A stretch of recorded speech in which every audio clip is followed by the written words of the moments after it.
اللہ رب العزت نے ارشاد فرمایا یا ایھا الذین آمنوا توبوا الی اللہ، اے ایمان والو اللہ کی بارگاہ میں رجوع کرو، توبہ کرو۔ توبہ کا لفظ بندے کی طرف بھی اس کی نسبت ہے اور اللہ کی طرف بھی اس کی نسبت ہے۔ اللہ کو تواب کہا جاتا ہے، اب بندے کو بھی ہے کہ تو توبہ کر۔ اب جب توبہ کی نسبت بندے کی طرف ہو تو اس کا مطلب ہوتا ہے کہ گناہوں سے نفرت کر کے، ان کو چھوڑ کر ندامت اختیار کرتے ہوئے اپنے رب کی بارگاہ میں حاضر ہو جانا، معافی طلب کرنا اور پچھلے جتنے گناہ ہوئے ہیں ان کا تدارک کرنا، یہ توبہ کہلاتا ہے۔ کہ بندہ گناہ کو غلط بھی سمجھے، اپنے رب کی بارگاہ میں شرمندہ بھی ہو اور جتنے گناہ ہوئے ان کی تلافی بھی کرے اور اپنے رب کی بارگاہ میں نیکیاں کرے، تو یہ ہوتی ہے توبہ۔ بندہ جب توبہ کرے تو اس کا یہ مطلب ہے۔ اور جب اللہ کو تواب کہا جاتا ہے تو اس کا کیا مطلب ہے؟ اس کا مطلب یہ ہوتا ہے، توبہ کا اصل معنی ہوتا ہے رجوع کرنا، توجہ کرنا، یعنی اللہ کی بارگاہ میں توجہ کرے بندہ۔ اور جب اللہ کی طرف لفظ توبہ ہو تو اس کا کیا مطلب ہے؟ فرمایا اب بندے کی طرف اللہ کی رحمت نے توجہ کر لی ہے، اللہ نے جس پر نگاہ رحمت ڈال دی اس کا کام ہی ہو جائے گا۔ یہ اس کا مطلب ہوتا ہے۔ دوستان گرامی، اللہ قرآن مجید میں فرماتا ہے ایمان والو اپنے رب کی بارگاہ میں توبہ کرو۔ اور یہ توبہ پتہ کیا چیز ہے؟ ادھر دیکھیں میری طرف، اعلیٰ حضرت صاحب رحمۃ اللہ تعالی علیہ آپ فتاوی رضویہ شریف میں لکھتے ہیں توبہ وہ نفیس شے ہے جس کے ساتھ بڑے سے بڑا گناہ بھی مٹا دیا جاتا ہے، جبکہ توبہ سچی ہو۔ اور یہاں توبۃ النصوحا کے لفظ ہیں، یا ایھا الذین آمنوا توبوا الی اللہ توبۃ نصوحا، اے ایمان والو توبہ کرو پر سچی توبہ۔ اب سچی توبہ کا کیا مطلب ہے؟ فرمایا سچی توبہ کا ایک مطلب یہ ہوتا ہے کہ جب توبہ کر لی جائے تو پھر دوبارہ گناہ نہ کیا جائے، یہ سچی توبہ۔ اور دوسرا سچی توبہ کا مطلب یہ ہوتا ہے، فرمایا کہ جس طرح ایک ہے گھاس اوپر سے تم کاٹ لیتے ہو اور دوبارہ پھر وہ اگ آتا ہے، کچی توبہ یہ ہے کہ تم نے اوپر سے صفائی کر لی، فارمیلٹی کر لی، لیکن وہ گھاس دوبارہ اگ آئے گا۔ پکی توبہ یہ ہے، فرمایا ایسا روٹا ویٹر پھیرو نا، سمجھ آ رہی ہے، اس کی جڑیں نکال کے رکھ دو، تو فرمایا یہ سچی توبہ ہوتی ہے۔ اور یہ حضور غوث پاک رضی اللہ تعالی عنہ، یہ آپ کی تعلیمات میں ہے کہ سچی توبہ اسے ہی کہتے ہیں۔ بلکہ حضرت سیدنا فاروق اعظم رضی اللہ تعالی عنہ، آپ سے پوچھا گیا حضور آپ بتلائیے سچی توبہ کسے کہتے ہیں؟ تو آپ نے جو بات ارشاد فرمائی کمال کی، فرمایا جس طرح تھنوں سے نکلا ہوا دودھ واپس نہیں جا سکتا، سچی توبہ کرنے والا دوبارہ گناہوں کی طرف نہیں جا سکتا، یہ سچی توبہ ہوتی ہے۔ تو سچی توبہ کا ہمیں حکم دیا گیا ہے۔ اور سچی توبہ کا فائدہ کیا ہوتا ہے؟ حدیث شریف میں ہے، نبی پاک صلی اللہ علیہ وسلم آپ نے ارشاد فرمایا جو بندہ اپنے رب کی بارگاہ میں سچی توبہ کرتا ہے، التائب من الذنب کمن لا ذنب لہ، اللہ اس کے گناہ ایسے معاف کرتا ہے گویا اس نے کبھی گناہ کیا ہی نہیں ہوتا ہے۔ اللہ یوں معافی کا قلم پھیر کے اس بندے کے نامہ اعمال کو ستھرا فرما دیتا ہے۔ یہ سچی توبہ، ہم سب کو سچی توبہ کرنی چاہیے۔ اور اگر آپ توجہ کریں تو یہاں دو تین باتیں اور سنا سکتا ہوں تاکہ آپ کا شوق بڑھ جائے۔ علماء فرماتے ہیں کہ یہ جو نصوح کا لفظ استعمال ہوا، یہ کیوں ہوا؟ یہ نصوح کا لفظ ہے تو اس کا معنی کیا ہے؟ ادھر دیکھیے، نصوح کا مطلب ہوتا ہے جب بندہ بات بھی سچی کرے اور جب بندے کا عمل بھی اچھا ہو، یہ دو چیزیں جب اکٹھی ہو جائیں، قول بھی سچا، فعل بھی سچا، تو سمجھو کہ یہ نصوح یعنی سیدھے راستے پر چل پڑا ہے۔ اب اس کے اعمال بھی ٹھیک ہو گئے اور اس کی باتیں بھی ٹھیک ہو گئے، پہلی بات۔ اور اس کا فائدہ کیا ہے؟ حدیث شریف میں ہے، یہ مستدرک بہت ساری کتب میں حدیث موجود ہے اور میرے پاس یہ حوالہ لکھا ہوا بھی موجود ہے۔ نبی پاک علیہ السلام فرماتے ہیں اللہ نے جب شیطان کو اپنی بارگاہ سے مردود کر کے نکالا تو شیطان نے کہا تباری تعالیٰ میں تیرے بندے کو گمراہ کروں گا۔ اللہ نے آخیا کدوں تک کریں گا؟ آپ کی بولی میں اس لیے بولتا ہوں تاکہ آپ کی بولی بھی مجھ تک آ جائے، آپ جاگ کے بیٹھے، کب تک تم میرے بندوں کو گمراہ کرو گے؟ تو یہ شیطان کہنے لگا جب تک روحیں ان کے جسم میں ہیں میں ان کو گمراہ کرنے کی کوشش کرتا رہوں گا۔ اب اللہ نے آگے پتا کیا کہا؟ فرمایا شیطان تو زور لگا لے جتنا لگانا ہے، اگر میرا بندہ آخری سانس میں بھی توبہ کر لے گا تو میں بھی توبہ قبول کر کے اس کو جنت عطا فرما دوں گا۔ ایک اور حدیث شریف میں نبی پاک علیہ السلام نے فرمایا، نبی پاک علیہ السلام فرماتے ہیں صحابہ اکرام سے، اے میرے صحابہ یہ بتلاؤ، اگر کوئی بندہ صحرا میں ہو اور اس کے اونٹ کے اوپر اس کا کھانا پینا پانی مشروبات ہوں اور وہ وہاں پر سو جائے اور اٹھ کر دیکھے تو اس کا اونٹ گم ہو چکا ہو، وہاں نہ ہو، کھانے پینے کی کوئی چیز نہ ہو، اور وہ تلاش کرتا کرتا کرتا اس کیفیت تک آ جائے کہ اب اگر پانی کا قطرہ ملے گا تو یہ زندہ رہے گا ورنہ مر جائے گا، اس کو اونٹ نہیں مل رہا، لیکن حالت یہ ہے، فرمایا وہ بے ہوش ہو کے گر جائے اور پھر اس کی آنکھیں کھلیں اور اس کے سامنے سواری کھڑی ہو اور اس کے اوپر وہ پانی مشروبات کھانا سب کچھ ہو، تو فرماؤ بتاؤ اس بندے کی کیا کیفیت ہوگی؟ فرمایا حضور اس کی خوشی کا کوئی ٹھکانہ نہیں ہوتا، اتنی زیادہ خوشی۔ فرمایا جب کوئی بندہ گناہگار اللہ کی بارگاہ میں توبہ کرتا ہے تو اللہ کو اس بندے سے بھی زیادہ خوشی ہوتی ہے کہ میرے بندے نے توبہ کر لی ہے۔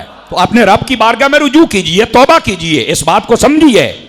بلکہ اگر آپ توجہ کریں تو ایک حدیث اور سناؤں آپ کو، نبی کریم صلی اللہ علیہ وآلہ وسلم آپ نے ارشاد فرمایا اس بات کو، میرے آقا فرماتے ہیں طوبیٰ لمن وجد فی صحیفتہ استغفارا کثیرا، فرمایا اس بندے کو جنت کی بشارت ہو، یہ طوبیٰ جنت کا درخت ہے، اور یہ روح البیان میں تفسیر لکھی ہے، فرمایا جنت کے 100 درجے ہیں۔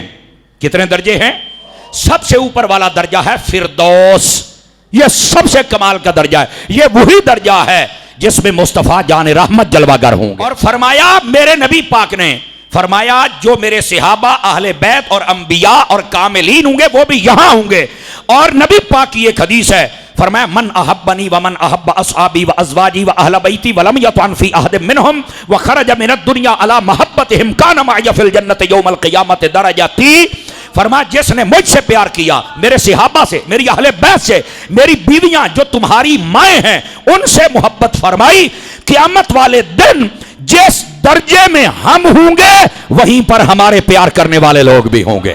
یہ ہے جنت الفردوس، اور یہ روح البیان میں حدیث لکھی ہوئی ہے اسی آیت کے تحت۔ ادھر دیکھو، فرمایا جنت میں ایک درخت ہے جس کا نام ہے طوبیٰ، فرمایا باقی جو درجے ہیں وہ اللہ نے پیدا فرمائے، لیکن جو فردوس ہے فرمایا یہ اللہ نے بڑی خاص شفقت کے ساتھ پیدا فرمائے، یعنی طوبیٰ درخت اور جنت الفردوس اللہ نے بلا واسطہ اپنے دست قدرت سے تیار فرمایا۔ یہ حدیث روح البیان میں لکھی ہوئی ہے، اتنا اعلیٰ درجہ ہے، اور یہ درخت ہے جنت کا، اور یہ ایک ایسا درخت ہے جس کا سایہ ساری جنت میں ہوگا، ایسا درخت ہے۔ اور اگلی بات نبی پاک فرماتے ہیں اس درخت کے نیچے بیٹھنا اس بندے کو نصیب ہو جائے، کس کو؟ فرمایا جس کے نامہ اعمال میں استغفار زیادہ ہے، جو اللہ سے مغفرت مانگتا رہتا ہے، توبہ کرتا رہتا ہے، اللہ تعالیٰ جنت میں اس کو اس درخت کا سایہ عطا فرما دے گا۔ اور ایک اور حدیث بھی سنیے گا، توبہ کرنے سے کبھی غفلت نہ کیجئے۔ صوفیاء نے لکھا ہے توبہ روزانہ کرنی چاہیے، کیوں؟ فرمایا جب نہ کی جائے نا تو بندہ گناہوں پر مصر ہو جاتا ہے، گناہوں میں منہمک ہو جاتا ہے، گناہوں میں ڈوب جاتا ہے، اس کی عادت بن جاتی ہے، اور اگر روزانہ کا حساب برابر کرے تو شرم و حیا باقی رہتا ہے۔ جو دکاندار روزانہ حساب کرتا ہے اسے پتا ہے کیا آمد ہے کیا خرچ ہے، کتنا ادھار ہے کتنا نقد ہے، وہ فائدے میں رہتا ہے۔ جو ہفتے بعد کرے زیادہ مشکل، مہینے بعد کرے زیادہ مشکل، سال بعد رڑا ہی نکل گیا ہے۔ اس واسطے دیر نہ کر، روزانہ کا حساب کرنا چاہیے۔ اور یہاں پر میں آپ کو ایک اور حدیث بھی سناؤں، اور یہ بات بڑی سمجھنے والی ہے۔ یہ حدیث شریف ہے، روح البیان میں لکھی ہوئی ہے، نبی پاک علیہ السلام نے ارشاد فرمایا، سارے بھائی میری طرف توجہ کریں، اور یہ حدیث پاک اگر آپ سنیں گے نا تو آپ کو بہت سارے آپ کے ذہنی سوال خود بخود حل ہو جائیں گے، خود بخود اللہ کی رحمت سے۔ نبی پاک صلی اللہ علیہ وآلہ وسلم آپ نے ارشاد فرمایا مومن وہ ہوتا ہے جو کمزور ہوتا ہے۔ اس کا کیا مطلب ہے؟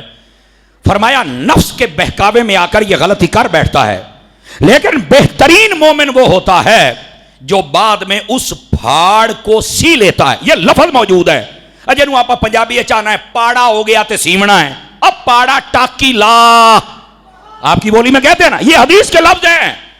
فرمایا مومن کمزور ہوتا ہے، لیکن اچھا مومن وہ ہے جو اپنی کمزوریاں اور کوتاہیوں کو سی لیتا ہے. کیسے؟ فرمایا جتنی بھی غلطیاں اور سستیاں ہو جائیں اور جتنے بھی پھاڑ آ جائیں، فرمایا جب بندہ توبہ کرتا ہے تو اللہ ساری کوتاہیوں کو بند کر کے اس بندے کو معاف فرما دیتا ہے. بہترین مومن بتایا گیا. فرمایا مومن کمزور ہوتا ہے، غلطی ہوگی. اب دیکھیں ہمارے ذہنوں میں سوال ہے کیسے بچیں یار، قدم قدم پہ سستیاں، غفلتیں، کوتاہیاں. تو یہ تو پہلے بتایا گیا کہ تو کمزور ہے، تیرے کو ہونیاں نے، لیکن تجھے بتایا یہ گیا ہے وہ اپنے پاڑے تو پورے کر رہے. اور کیسے پورے ہو سکتے ہیں؟ فرمایا توبہ کرنا شروع کر دے. سبحان اللہ، کیا خوبصورت بات ہے یار. مزہ نہیں آ گیا؟ اور صرف یہاں بات نہیں، آئیے آگے بات سناؤں. نبی پاک صلی اللہ علیہ وسلم آپ کی خدمت میں حضرت حنظلہ رضی اللہ تعالیٰ آپ تشریف لے کے آئے اور اسی موضوع پر بات کی کہ حضور کیا مسئلہ ہے کہ بسا اوقات یہ بڑی ایک عجیب کیفیت ہوتی ہے اور جب آپ کے پاس آتے ہیں تو سبحان اللہ یہ کیا مسئلہ ہے. تو نبی پاک نے فرمایا استقیموا، فرمایا تم بس سیدھے راستے پر چلنے کی کوشش کرو، ولن تحقروا، اور فرمایا نفرتوں والے نہ بنو. کیا مطلب؟ فرمایا غلطی ہوگی، سستی ہوگی، کمی ہوگی، کوتاہی ہوگی، ہر وقت اپنے آپ کو پرفیکٹ مت سمجھنا، بس سیدھے راستے پر چلنے کی کوشش کرو. کیوں؟ فرمایا حنظلہ وقت وقت کی بات ہے، کسی وقت میں بندے پر سستی غالب ہوتی ہے اور کسی میں بندے کے اوپر عبادت کا شوق غالب ہوتا ہے. بس تم ہر وقت کو ایک جیسا نہ سمجھو. اس میں بھی حکمت ہے کہ تم دنیا میں اتنا آگے چلے جاتے ہو لیکن پھر جب رب کی بارگاہ میں آتے ہو تو رب فخر فرماتا ہے دیکھو میرا بندہ کہاں چلا گیا تھا لیکن اسے پھر یاد ہے کہ میرا رب ہے. نبی پاک صلی اللہ علیہ وسلم کے صحابہ کو جب پتہ چلا نا کہ نبی پاک علیہ السلام نے کئی دن ہو گئے کھایا پیا کچھ نہیں، صحابہ کرام نے نبی پاک علیہ السلام کی بیویاں جو ان کی مائیں تھی ان سے پوچھا، اور یہ ہماری بھی مائیں، کل ایمان والوں کی مائیں ہیں، اس میں کوئی دوسری رائے نہیں ہے. پوچھا کہ نبی پاک گھر میں عبادت کیسے کرتے ہیں؟ تو گھر نبی پاک کی بیویوں نے بتایا کہ نبی پاک کئی دنوں سے کھانا نہیں کھا رہے، عبادت ہی کرتے، پانی بھی نہیں پیتے. صحابہ کرام نے کیا کیا؟ انہوں نے خوف اور خشیت کا جب غلبہ ہوا نا کھانا پینا بند کر دیا اور کہا کہ اگر نبی کچھ نہیں کھاتے پیتے تو ہم بھی کچھ نہیں کھائیں پیئیں گے. اور کئی پہاڑوں کی طرف نکلنے کی کوشش کرنے لگے. ہوا یہ کہ کوئی اپنے دروازے میں گر گیا، کوئی سڑک پر، کوئی مسجد میں. نبی پاک نے پوچھا تمہیں کیا ہوا ہے؟ تو انہوں نے کہا کہ حضور یہ کمزور ہو گئے. فرمایا کیوں کمزور ہوئے ہیں؟ کہا جی گھر سے پتہ کیا تھا آپ کی عبادت کا یہ طریقہ تھا تو ہم نے بھی چاہا کہ آپ کی سنت پر عمل کریں. تو نبی پاک علیہ السلام نے فرمایا ایوکم مثلی، کون ہے جو میری مثل ہے؟ کوئی تم میں سے میری مثل نہیں ہے. آپ نے فرمایا انا ابیت عند ربی یطعمنی ویسقینی، فرمایا میں تو رات کے وقت اپنے رب کے پاس ہوتا ہوں، وہ مجھے کھلاتا بھی ہے مجھے پلاتا بھی ہے. تم میرے جیسے نہیں ہو سکتے. تو میں تاندلے والے عاشقوں کو کہنا چاہتا ہوں اگر صحابی مصطفیٰ جیسے نہیں ہو سکتے تھے آج کل کے کیسے ہو سکتے ہیں؟ بتاؤ تو صحیح نا. تو پھر صحیح کہا سب سے اولا ہو آلہ، سب سے بالا ہو آلہ، سب اونچوں سے اونچا ہے اس اونچے سے اونچا. یہ عقیدہ رکھو. اب میری نگاہوں میں جچتا نہیں کوئی، جیسے ہے میرے آقا ویسا نہیں کوئی. اصل مسئلہ یہ ہے. اچھا پہلی بات نبی پاک نے یوں سمجھائی. اور دوسری بات جو صحابی خشیت کے غلبے کے تحت چاہتے تھے کہ ہم پہاڑوں اور جنگلوں میں نکل جائیں، اور جیسے یہود و نصارہ کے جو علماء تھے وہ رہبانیت، آپ نے راہب کا لفظ سنا؟ راہب سمجھ آئی؟ راہب اس امت کے ولی کو کہا جاتا تھا کہ جو بہت بڑا عالم بھی ہوتا تھا، ولی بھی، جو جنگلوں میں نکل کر عبادت کرتا، نہ بیوی کے قریب آتا، نہ بچوں کے پاس کہتا میں اللہ اللہ کرنی. نبی پاک کو جب پتا چلا کہ میرے صحابہ یہ کرنا چاہتے ہیں آپ نے فرمایا لا رہبانیت فی الاسلام، فرمایا میرے اسلام میں یہ رہبانیت نہیں ہے کہ تسی بیوی بھی چھڑ دیو تے بچے بھی چھڑ دیو تے تسی جنگلہ نکل جاؤ. فرمایا جو وہاں چل کے ثواب ملے گا نا بیوی بچوں کے لیے حلال کماؤ، اللہ وہی ثواب تمہیں یہاں بھی عطا فرما دے گا. تو یہ فرمایا اسلام میں یہ رہبانیت نہیں ہے کہ تم سارے جنگلوں میں نکل جاؤ، نہیں. فرمایا کہ اسلام میں، تو پوچھا گیا حضور پھر اسلام میں کیسے عبادت کی جائے؟ توجہ، میرے نبی نے فرمایا اسلام کی رہبانیت یہ ہے کہ بندہ اپنی یاری مسجد سے لگا لے. یہ رول بیان میں روایت لکھی ہوئی. مزہ آیا؟ مسیح تعالیٰ روح کر سواد آ جائے گا. سمجھ آئی؟ اپنے بیوی بچوں کو حلال کھلا, مزہ آ جائے گا جناب. یہ کیا بات ہوئی کہ سارے نو چھڑ چھڑ کے ٹور گئے ہیں؟ یہ بھی مرد نہیں نہ ہوندا جڑا سارے نو چھڑ کے جاوے. مرد ہوتا ہی وہ ہے جو ان کا حق بھی پورا کرے, اپنے مالک کا حق بھی پورا فرمائے. تو یہ ایک بڑی اچھی بات تھی, میں نے کہا چلو آپ کو بتائیں, شاید کوئی عمل کر لے اور مزہ آ جائے اسے. اللہ فرماتا ہے اے ایمان والو توبہ کرو, اور توبہ کرنی ہے تو سچی. اور آگے سنیے گا ذرا, ادھر دیکھیے بڑے خاص باتیں آ رہی ہیں. فرمایا اس کا فائدہ کیا ہوگا؟ عسیٰ ربکم ان یکفر عنکم سیئاتکم, اللہ تعالیٰ اس توبہ کا صدقہ تمہارے گناہ معاف فرما دے گا. سبحان اللہ. اور آگے وَيُدْخِلَكُمْ جَنَّاتٍ تَجْرِي مِن تَحْتِهَا الْأَنْهَارُ, فرما اللہ تمہیں اس جنت میں داخل کرے گا جس کے نیچے نہریں بہتی ہیں.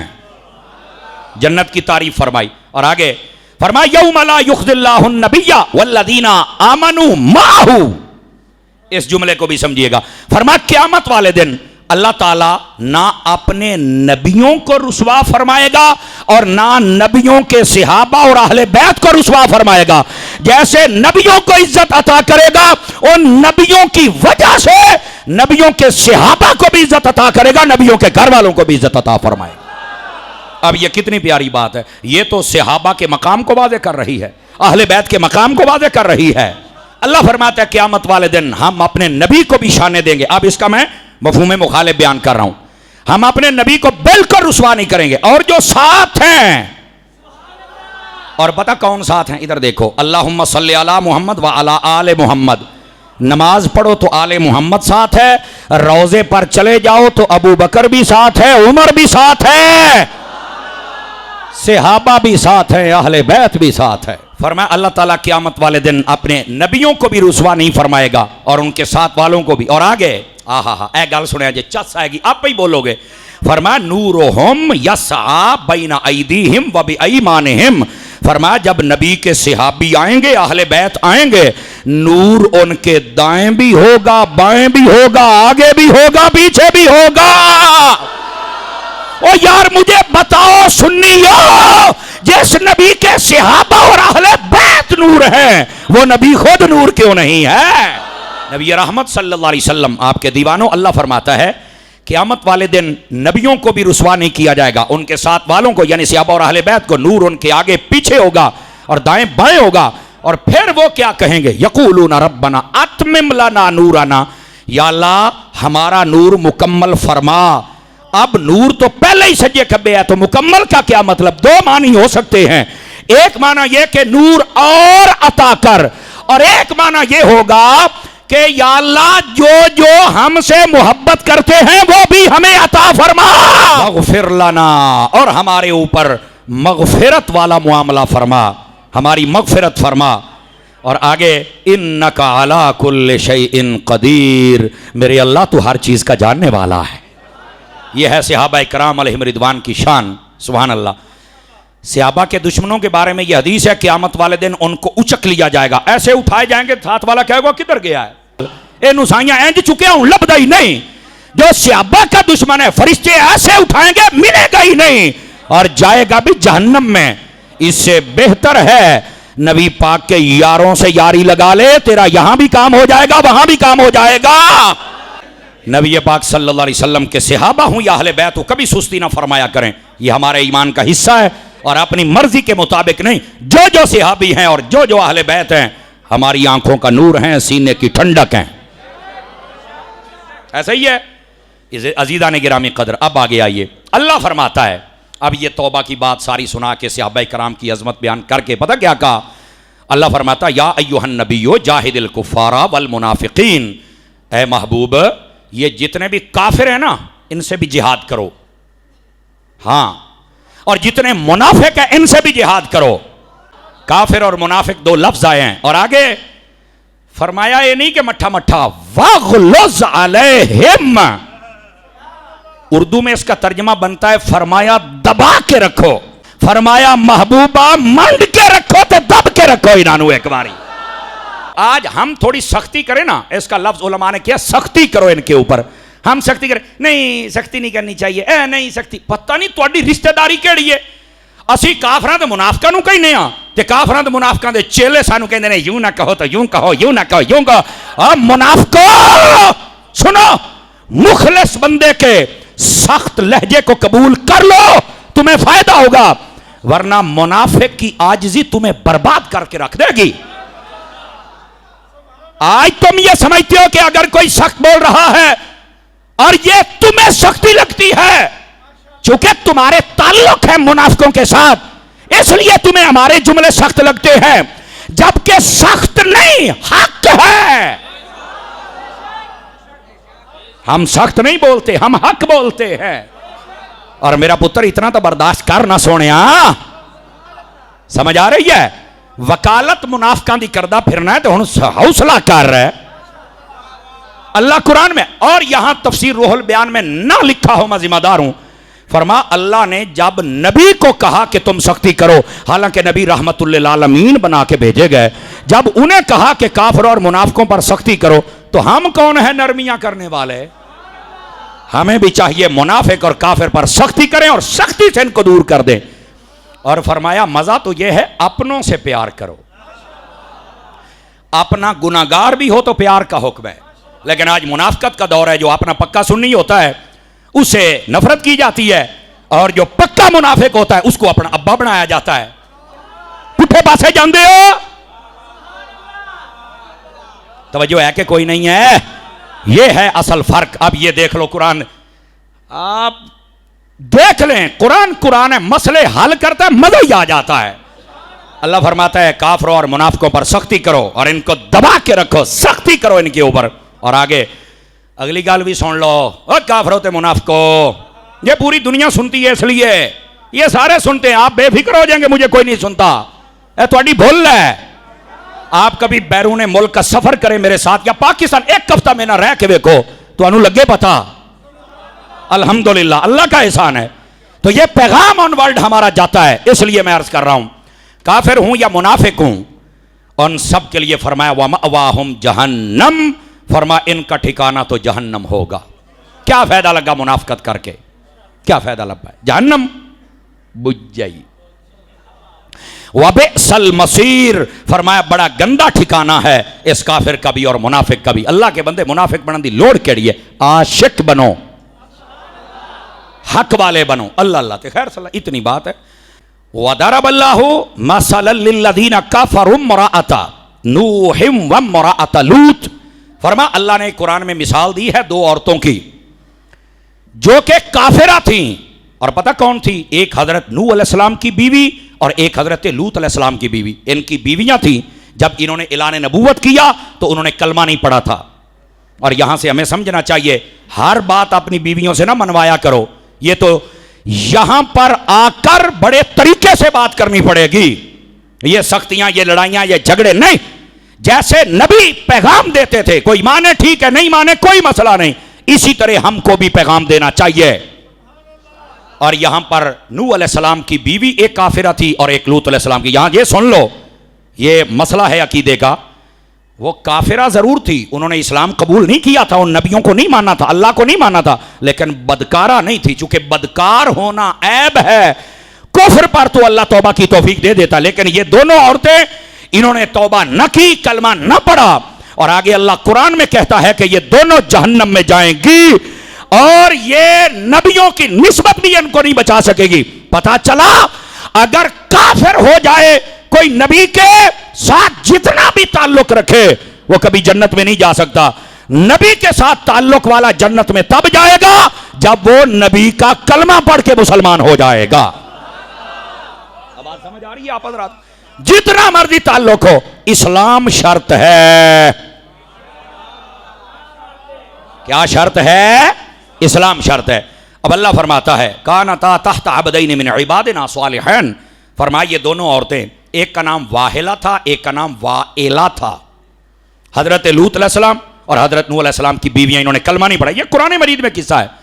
اور فرمایا یہ دونوں ہمارے نیک بندوں کے نکاح میں تھی. فخانتاہما، اور انہوں نے ان کی اس عبادت کو اور اس ریاضت کو اور اس دعوت کو جو اللہ کی طرف سے تھی ٹھکرا دیا, نہیں مانا. فلم یغنیا عنہما من اللہ شیئا, فرمایا ان نبیوں کی نسبت کبھی بھی ان کو کام نہیں آئے گی کہ اللہ نبیوں کو دیکھ کر ان کو معاف کرے گا. نہیں, کیوں؟ انہوں نے کلمہ نہیں پڑھا. وقیل ادخلوا النار مع الداخلین, اور فرشتوں سے کہا جائے گا ان کو کہو چلو جہنم میں داخل ہو جاؤ. کیوں؟ کلمہ نہیں پڑھا تم نے. آگے اب دوسری بات اللہ فرماتا ہے وَضَرَبَ اللَّهُ مَثَلًا لِّلَّذِينَ آمَنُوا امْرَأَتَ فِرْعَوْنَ. اب اللہ فرمایا دو مسلمان عورتوں کی مثال بھی دے رہا ہے. پہلے دو کافر عورتوں کی مثال دی کہ ادھر دیکھو کس گھر میں تھی, نبی کے گھر میں, لیکن فرمایا انہوں نے کلمہ نہیں پڑھا تو جنت میں نہیں جا سکتی, کلمہ شرط ہے. اور دوسری فرمایا یہ دو عورتیں ہیں, آگے جو قرآن کے لفظ ہیں وہ یہ ہے, فرمایا امرأۃ فرعون, ایک ہے فرعون کی بیوی, یہ ایمان والی تھی. اور کیا کہا اذ قال رب ابن لی عندک بیتا فی الجنہ, جب اس نے کہا تھا یا اللہ جنت میں کوئی مجھے اپنا گھر عطا کر دے, ونجنی من فرعون, اور فرعون سے مجھے بچا, نجات دے, وعملہ, اور اس کے گندے اعمال سے مجھے بچا, ونجنی من قوم ظالمین, اور مجھے ظالموں سے بچا. واقعہ یہ تھا, ادھر دیکھیے میری طرف, اب یہ سن لیجئے اور بڑے اچھے طریقے کے ساتھ. یہ جو حضرت آسیہ ہیں فرعون کی یہ بیوی تھی, اور تفسیر روح البیان میں ایک قول یہ بھی لکھا ہے کہ یہ حضرت موسیٰ علیہ السلام کی پھپھی یا پھپھی زاد لگتی تھی. اب حقیقت اللہ بہتر جانتا ہے. فرعون نے ان کے ساتھ نکاح کیا لیکن کبھی بھی ان کے ساتھ حق زوجیت نہیں ادا کر سکا, نہیں کر سکا. وجہ یہ تھی, دو قول ہیں, فرمایا یا بوڑھا تھا اس وجہ سے, یا نامرد تھا. نامرد والا قول زیادہ لکھا ہوا ہے. یہ بالکل ان کو ہاتھ تک نہیں لگا سکا جو معاملات ہوتے ہیں. جب حضرت موسیٰ علیہ السلام کے ساتھ اس نے بڑے عجیب رویے اختیار کیے اور جادوگر آئے اور انہوں نے سانپ رسیوں کو بنا دیا اور موسیٰ علیہ السلام کا عصا کھا گیا, اس سارے معاملے کو دیکھ کر جادوگروں نے کلمہ پڑھ لیا, ایمان لے آئے. یہ واقعہ دیکھ کر حضرت آسیہ نے بھی کلمہ پڑھ لیا تھا, لیکن اپنا ایمان چھپائے رکھا, کسی کو نہیں بتایا. فرعون کو جب پتا چلا تو اس نے کہا یہ تو میری بڑی بے عزتی والی بات ہے کہ میرے گھر والی نے یہ کام کر لیا. تو کہتا تھا کلمہ چھوڑو, اس نے کہا نہیں چھوٹے گا. ہاتھ پاؤں میں میخیں ٹھکوائیں, کیل لٹا کے چکی کے بڑے پتھر گرم کر کے وہ سینے پر رکھے. کہتا ہے میں تیرے ٹکڑے کر دوں گا. حضرت آسیہ مسکرائیں اور پتہ کیا کہا, اے فرعون تو میرے جسم پر قادر ہے جو مرضی کر, پر میرا دل وہ ہے جس میں رب کی رحمت داخل ہو چکی ہے اور میں نے ایمان قبول کر لیا ہے. تو جتنے ٹکڑے کرتا جائے گا میری محبت اور بڑھتی چلی جائے گی. آپ نے یہ کہا. اچھا آپ نے جب یہ کہہ دیا, ادھر سے حضرت موسیٰ علیہ السلام کا گزر ہوا تو حضرت موسیٰ کو حضرت آسیہ نے جب دیکھا تو کہا اے موسیٰ میں نے تیرے رب کا کلمہ پڑھا ہے اور تجھ پر ایمان لائی ہوں, یہ بتا میرا رب بھی مجھ سے خوش ہے یا نہیں ہے. یہ سوال کیا. اب جواب سنیے کیا ہے. حضرت موسیٰ علیہ السلام نے کہا میں بتاؤں تیرا رب تو پر خوش ہے یا نہیں. آخر بتاؤ. فرمایا تو اللہ سے دعا کر کے دیکھ, پھر نظارہ دیکھنا رب خوش ہے یا نہیں ہے. اس نے کہا کیا مطلب؟ فرمایا اللہ فرشتوں کے سامنے تم پر فخر فرما رہا ہے, تو جو کہتی جائے گی رب تیری دعا قبول فرماتا چلا جائے. یہ حضرت آسیہ اس وقت انہوں نے یہ دعا کی تھی جو اللہ نے قرآن میں لکھی, باری تعالیٰ مجھے اپنے گھر یعنی جنت کے اندر کوئی مقام عطا فرما. اور ہوا پتہ کیا تھا, جب اس نے ان کے اوپر ظلم و ستم کیا نا تو دو باتیں یہ دونوں تفسیر میں لکھی ہوئی ہیں. وہ دھوپ پر لٹاتا تو یہ مسکراتی تھیں تو بندے کہتے تھے یار یہ لگتا ہے مجنوں ہو گئی, پاگل, معاذ اللہ استغفر اللہ. حقیقت یہ تھی, فرمایا وہ دھوپ پر رکھتے تو فرشتے اپنے پر کا سایہ کر لیتے تھے جو کسی کو نظر نہیں آتا تھا, اور یہ تکلیفیں دیتے تھے انہیں جنت کا لطف آتا تھا. وہ مسکراتی تھی بھی اینا کمڑیاں نو ویکھو ایویں تھکی جاندے نے, میں موجاں پئی مار نہیں آ, اس لیے وہ مسکرایا کرتی تھی. انڈرسٹینڈ بات سمجھ آ رہی ہے آپ کو عزیزان گرامی. اور دوسری بات یہ تھی, حضرت سیدہ آسیہ رضی اللہ تعالی عنہا آپ نے جب کہہ دیا کہ یا اللہ مجھے کوئی مقام عطا کر تو مسکرائی. پتہ کیوں تھی؟ جب وہ تکلیفیں دیتا نا تو اللہ پردے ہٹا دیتا. یہ جنت میں اپنا جب محال دیکھا کرتی تھی نا تو تکلیفیں بھول جاتی تھی, یہ ان کو دیکھ کر مسکرانے لگ جایا کرتی تھی اور یہ سمجھتے تھے شاید یہ مجنوں عورت ہے. یہ قصہ ہے. لیکن ادھر دیکھو, جو اتنی تکلیفیں برداشت کرے نا, انعام پتہ کیا ملتا ہے. یہ آپ عوام الناس کے لیے کئی نئی باتیں ہوں گی. ویسے جب میں 2 جمعے پہلے تیسرا جمعہ پڑھا کے گیا تھا تو میں نے آپ کو یہ روایت سنائی ہوئی ہے, آج پھر سن لو. نبی پاک حضرت ابن عباس کہتے ہیں, لوگوں جنت میں نبی پاک کی شادیاں ہوں گی اور ساری امت مصطفیٰ نبی کی شادی میں بھی شریک ہوگی اور نبی کا ولیمہ بھی کھانے جائے گی. پوچھا گیا کس سے شادی ہوگی, تو نبی پاک کے صحابی حضرت عبداللہ بن عباس کہتے ہیں حضور کی شادی 2 عورتوں, اس حدیث میں لفظ ہے 2 عورتوں سے شادی ہوگی. کون کون؟ فرمایا ایک مریم حضرت عیسیٰ کی والدہ سے اور دوسری حضرت آسیہ سے جنت میں شادی حضور کی ہوگی. اور یہی بات حضرت معاذ بن جبل نے بیان فرمائی.